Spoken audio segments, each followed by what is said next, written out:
Welcome back to my DIY channel. Today I'm going to talk all about how I created this statement door in under $30.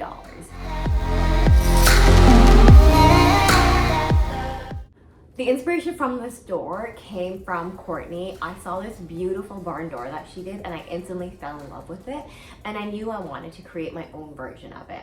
I think it's really helpful to use painter's tape to visualize any type of project. I use painter's tape in literally every single project to visualize it. So what I did here was I basically just drew out my design on a piece of paper first, and then I mapped it onto my door. After I mapped it onto the door, I actually took a picture of it so I had reference of what it would look like, because later on you'll see I added a hardboard panel onto the door and there'd be no way for me to see the design. I'm so excited to show you how I built this. Now, there's a lot of steps, but if we take it one by one, you guys can definitely accomplish this on your own. This is by far my most replicated project. I also removed the handle. I'll be reusing it, but this is really easy. There's just 2 screws on the inside that you take out, and then the handle pops out. You can leave the door jamb in. I need to cut a panel that will cover the door, so I measured the size of the door. Then I used the circular saw to cut the MDF down to the size of my door. I need to start with a flat panel, so this is why I had this flat piece of MDF. I need to cut an opening for the handle of the door so that when I reattach the panel with the design onto the door, I can still attach my handle on. I just held up the panel to the door and then traced the circle out from the inside of the bathroom. Basically drilled a bunch of holes into a circle, and then I went in and used my jigsaw to cut that hole out. I thought this was a lot easier than trying to maneuver the jigsaw in a very tight circle. Not every project is off to a running start, guys. Once I cut the panels that would fit over the door, then I went ahead and I created all the strips that we would use for a geometric design. Each of the strips is 1 3/4 inches wide. When using a table saw, make sure to use the push stick and have your protective gear. I started to lay out my pattern. This is where it's really important that you actually take a picture of your taped up door design. I figured out which angle to cut the strips at by laying out my pattern, and then I marked with a pencil which way I thought the cut should go. Then I took the board to the saw and I simply lined up the saw to make sure it matched that angle. There's 3 angles, 90 degrees, 45, and 22.5.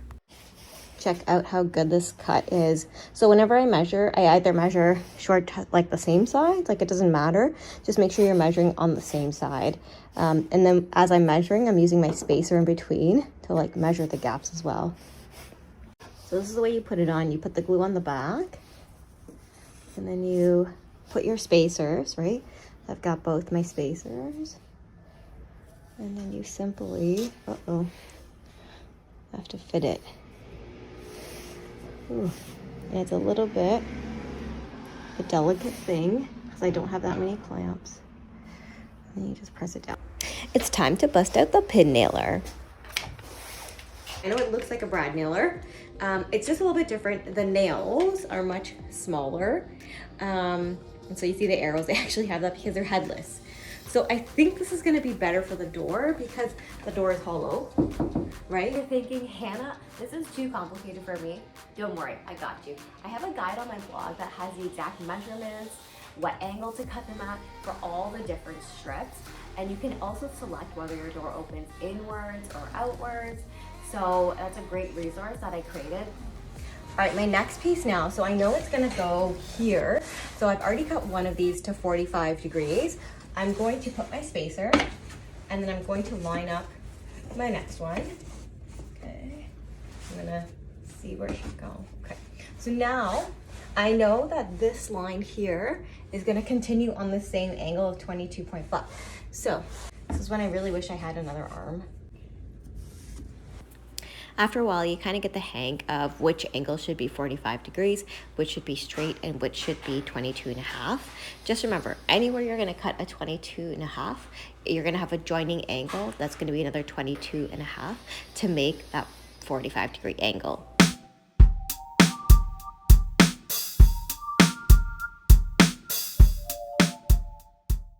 Now that we're done with our geometric design, it's time to add all the finishing touches. So fill all the gaps with wood filler and then sand them down using P220 grit sandpaper.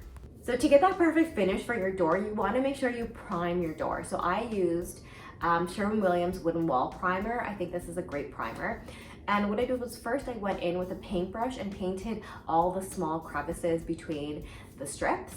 And then I went in with a foam roller and rolled the entire door. I did 2 coats of primer because this door is used a lot. It's a bathroom on the inside, so we actually use this door a lot, and I don't want any of the paint to chip. Here comes the magic, finally ready to paint.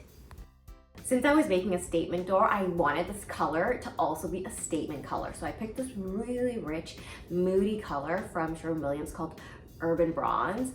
And I used the emerald line. I always go for like the better finishes. I just find they're so much more durable, especially because I have 3 kids. And again, I went in and painted it the same way that I did with my primer. So I started off by cutting in all the small edges in between the strips and around the door. And then I went in with my foam roller and painted 3 coats. Now, I love to use the foam roller because it gives you a really nice, smooth finish. I always use a foam roller on furniture and doors. Looking at it and I was like, oh, I love this door so much, but it needs one more thing. And that was to paint the trim.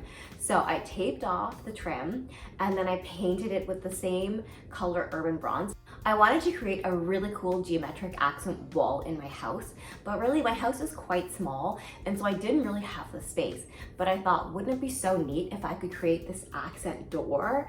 And this is in a space in our living room where a lot of our guests come, so we all hang out here, our family hangs out here, so it's really something that everyone can see my house, and it's that showstopper. And here's the finished product. I can't even believe it when I compare them side by side. I absolutely love this door and I get so many compliments on it. Subscribe to my page for more awesome DIYs. Check out my blog for a step-by-step guide with a cut list to make this exact door.